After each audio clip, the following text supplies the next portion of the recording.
안녕하십니까. 반갑습니다. 4월 4일 월요일 새벽 말씀을 올려드리겠습니다. 성경 말씀은 마가복음 10장 17절에서 22절까지를 읽어드립니다. 예수께서 길에 나가실새 한 사람이 달려와서 꿇어 앉아 묻자오되, 선한 선생님이여, 내가 무엇을 하여야 영생을 얻으리까? 예수께서 이르시되, 내가 어찌하여 나를 선하다 일컫느냐? 하나님 한 분 외에는 선한 이가 없느니라. 내가 계명을 안 하니 살인하지 말라, 간음하지 말라, 도둑질하지 말라, 거짓 증언을 하지 말라, 속여 빼앗지 말라, 내 부모를 공경하라 하였느니라. 그가 여짜오되, 선생님이여, 이것은 내가 어려서부터 지켰나이다. 예수께서 그를 보시고 사랑하사 이르시되, 네게 아직도 한 가지 부족한 것이 있으니 가서 네게 있는 것을 다 팔아 가난한 자들에게 주라. 그리하면 하늘에서 보화가 네게 있으리라. 그리고 와서 나를 따르라 하시니, 그 사람은 재물이 많은 거로 이 말씀으로 인하여 슬픈 기색을 띠고 근심하며 가니라. 아멘.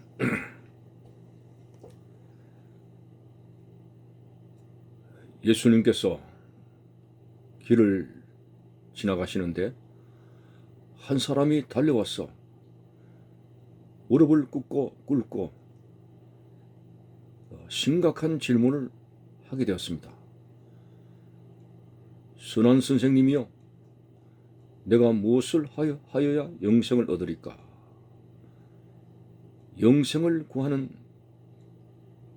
한 사람의 모습이 보입니다.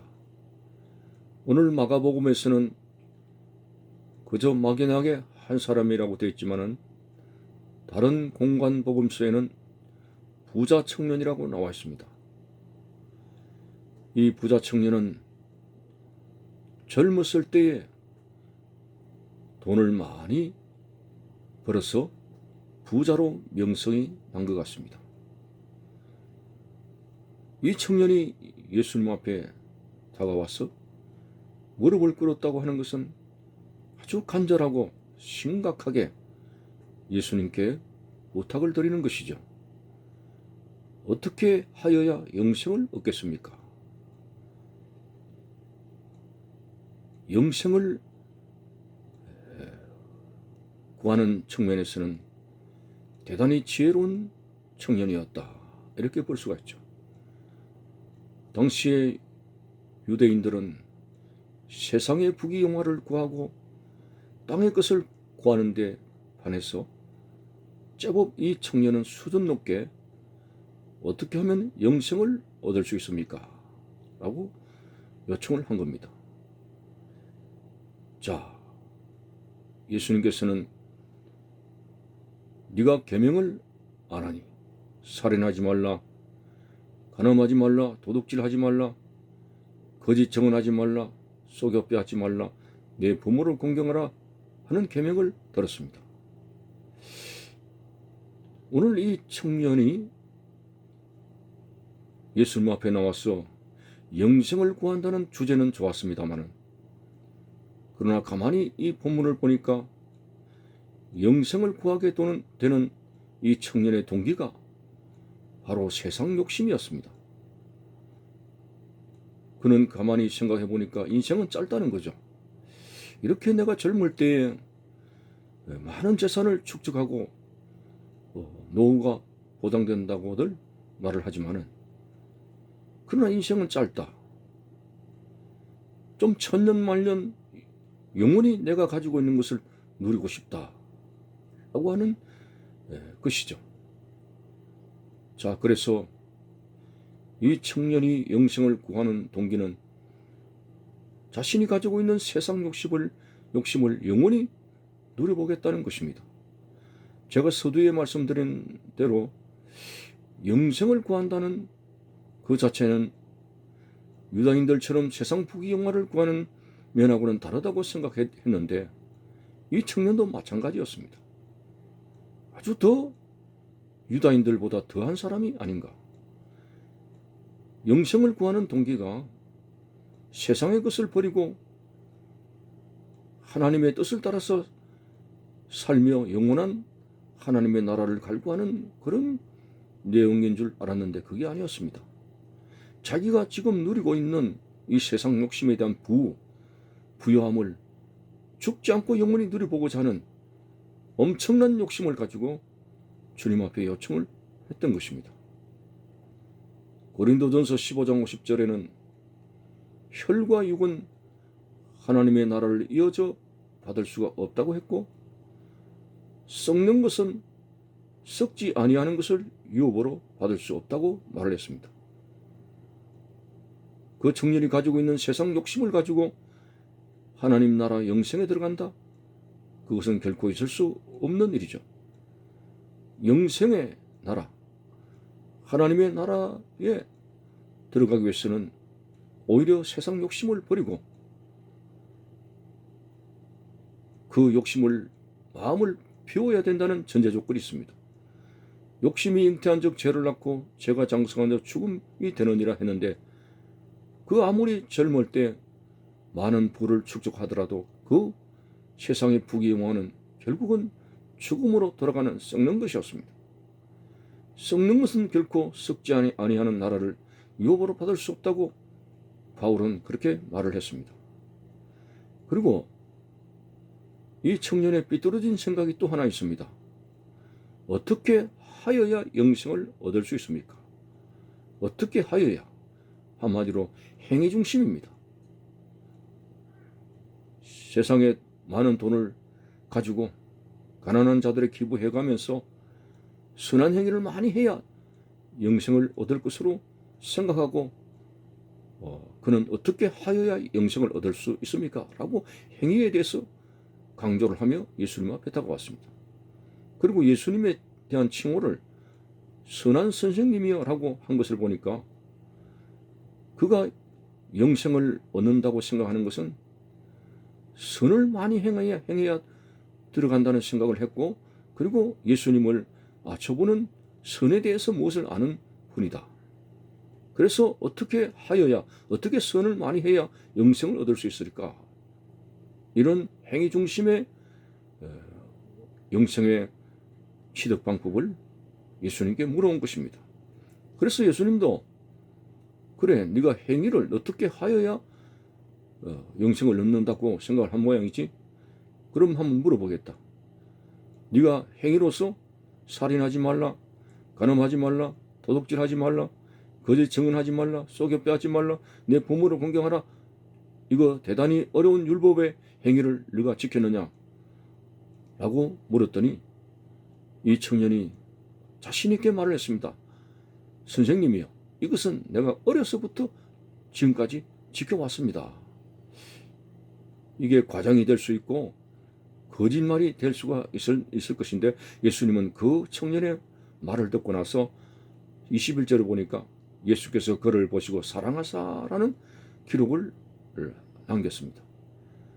아마도 이 청년의 말이 거짓이 아니고 과장이 아니고 어렸을 때부터 계명을 지키며 율법의 행위를 가졌던 진실한 모습을 볼 수 있습니다. 자, 그렇지만은 예수님께서 애석하게 생각한 것은 그래도 너 행위를 강조하지만은 한 가지 부족한 것이 있다 라고 한 것이에요.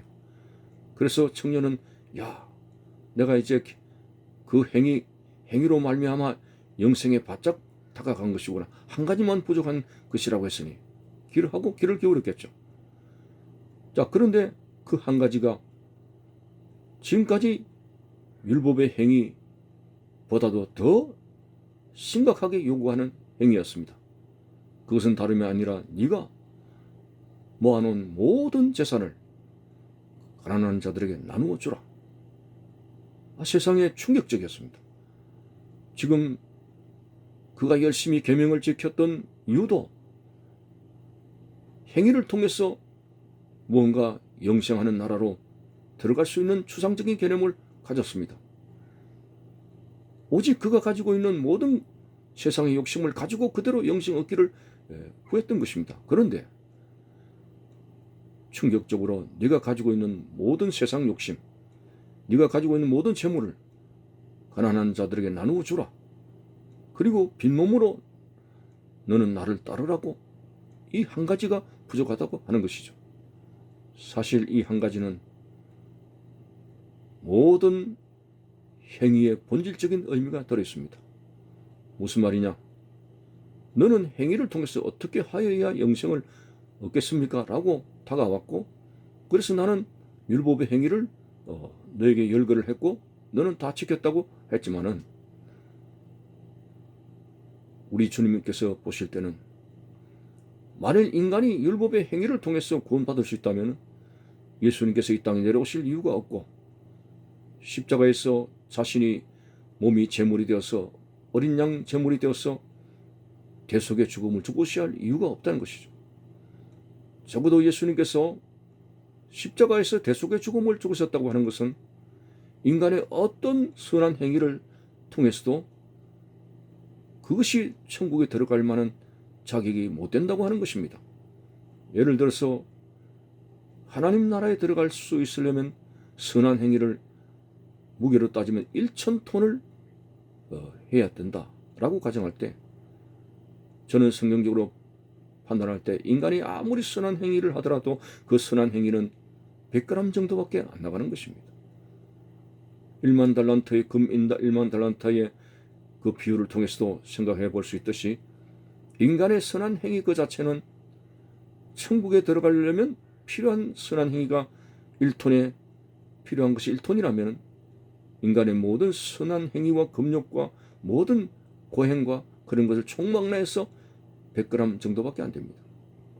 그래서 예수님께서는 네가 행위하게 되는데 너는 먼저 욕심을 가지고 영생의 나라로 들어가려고 하는데 그 자체가 잘못됐다. 그래서 너의 욕심을 다 버리고 모든 가지고 있는 것을 가난한 자들에게 주고, 그래도 안 되니까 너는 나를 따르라고 하는 것은 바로 십자가의 제물이 되신 예수 그리스도를 믿음으로 영생의 나라에 들어가는 것이다 하는 본질적인 그런 영생을 얻을 수 있는 길을 말씀을 했습니다. 그때 이 청년은 너무나 충격을 먹고 슬픈 기색을 띠면서 주님을 떠나가더라고 했습니다. 이 청년이 영생을 구하게 되는 동기가 너무 잘못된 것은 욕심을 그대로 가지고 들어가겠다는 것이고, 두 번째는 행위를 통해서 그가 영생을 얻는다는 잘못된 생각을 하면서 어리석게 그런 율법의 행위에 매달리게 되었습니다. 그렇습니다. 우리는 이 젊은이처럼 어렸을 때부터 말씀을 쫓아간다는 것이 얼마나 중요한 삶입니까? 그것을 부정하는 것은 아닙니다. 그러나 오늘 이 청년에게 한 가지 부족한 것, 우리는 우리의 것을 가난한 자들에게 나누어 주는 것도 많은 갈등이 됩니다만, 하나님의 은혜로 십자가에 못 박히셔가지고 나를 위해서 속자신 예수 그리스도를 믿을 수 있다는 이 믿음의 길을 걸어가게 하신 하나님의 은혜가 너무나 크다고 하는 것이죠. 우리도 만일 청년의 위치에 있더라면 재물을 버리지 못할 것입니다. 주님을 떠나버리고 말 것입니다. 그래서 재물을 많이 가지지 않았다는 점에 대해서 감사하고, 그리고 주께서 무엇을 주시면은 교회를 위해서 헌신하고 수고하고 하늘의 부활을 쌓을 수 있다는 믿음을 주신 것에 감사하고, 무엇보다도 갈보리 언덕에 나를 위해서 십자가에 죽으신 예수 그리스도를 믿어서 확실하게 영생을 얻을 수 있는 길로 인도하신 주님께 우리는 감사를 드리며, 오직 믿음으로 주님의 십자가를 바라보며 예수 그리스도의 피를 가지고 영생의 나라를 오늘 또 다가갈 수 있는 여러분들의 믿음이 되시기를 바라는 것입니다. 감사합니다.